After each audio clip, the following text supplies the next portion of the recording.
Hello there! Genestealer Cult have just had a nerf. How big is it? And does it even matter? Let's have a look. Hello there, welcome to Purple Knight Games, and today we're looking at the new balanced Dataslate, specifically for Genestealer Cult. They have had a little nerf. Well, just one.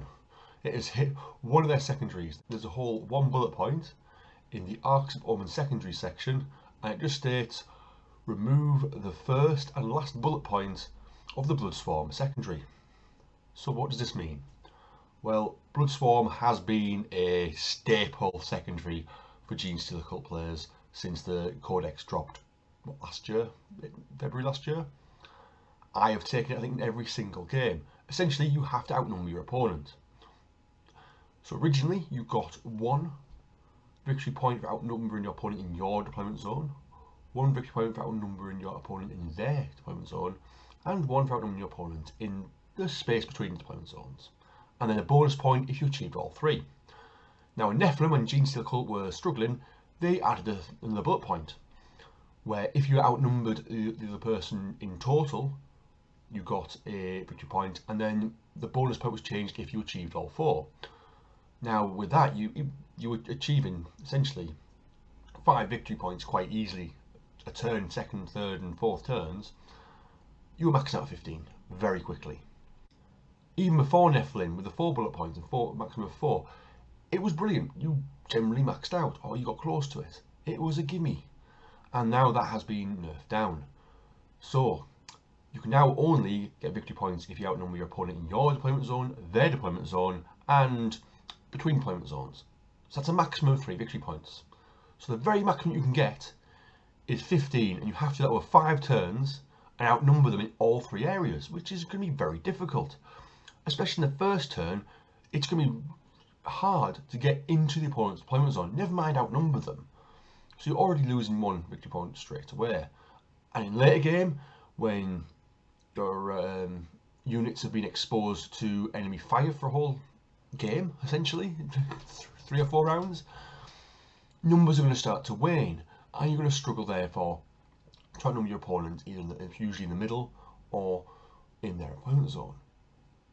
So it's really gone from being a guaranteed 15 victory points to now you're looking at getting probably 2 a turn, so around about 10 victory points in a real battle.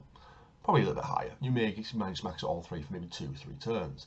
So let's say between 10 and 13 victory points. So it's not been destroyed, just compared to what it was, it's a little bit in the bin. So where does this leave Genestealer Cult? Well, it's not too bad. Ambush wasn't touched, and I think we haven't expected that one to be nerfed a little bit. At least we roll back to what it was before Nephilim, but that hasn't been touched. And again, tactical sabotage has not been touched. So they're still very much viable secondaries. Instead of Bloodswarm, you could take Engage all fronts, and there's others to take as well. It hasn't been badly hit. If you're getting 13 victory points on it, you're only 2 victory points down from what you were before. So long as you're beating people by 3 victory points, you'll still be winning. So it's a little nerf. Now what's probably going to cause more difficulty to Genestealer Cult over the remainder of 9th edition is the way other armies have been affected. There's been lots of rollbacks for Tau and specifically Tyranids. And those armies getting buffed up is more likely to affect the Genestealer Cult than the nerf from their secondary. But how much will it actually affect anything? Within 2 weeks' time, there's going to be a launch box. In less than 2 weeks' time, there's going to be a launch box of 10th edition. It seems very much that 10th edition is going to start rolling out around about June time. So there's not even that much left of 9th edition. So does this really affect anything? Well, there's a few tournaments that'll be using 9th edition rules between now and the release of 10th. But I don't think this causes too much difference. I think any rule changes at this point were going to be quite paltry and not going to have a huge impact. You could see that from other armies, such as Thousand Sons, which needed a buff and didn't really get much. Yeah, Dark Angels will have been heavily nerfed, but rolling back for things like the adaptations for Hive Tyrants and making broadsides core It's a sign that they're rolling back some of those early nerfs to try and make those armies more viable. Now I expected, if you see my last video, I'll put a thing up around here or over here, and I expected that World Eaters would come along and really hurt Genestealer Cult and bring that win percentage down, and that just didn't happen. Their win percentage is decent, it's 55%, it's on one of the higher ones. But Genestealer Cult win rate has been around about 57 to 58%, and on term of the Dataslate drawing, it was at 58%, really good. But was there much more they could do other than hurting the secondaries? Not really. As I've been saying in every video under the sun I've done for Genestealer Cult, their codex was well written, their rules are nice, they can be quite fun to use, they're not OP. There's nothing that's going to really kill a game.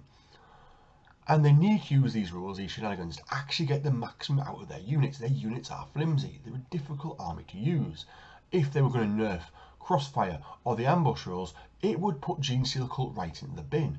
And bearing in mind, there was only some points changes between Nephilim and Arx Omen, and Genestealer Cult have shot up. So big changes to their rules was going to make them shoot down again. So on the whole, there has been a small nerf.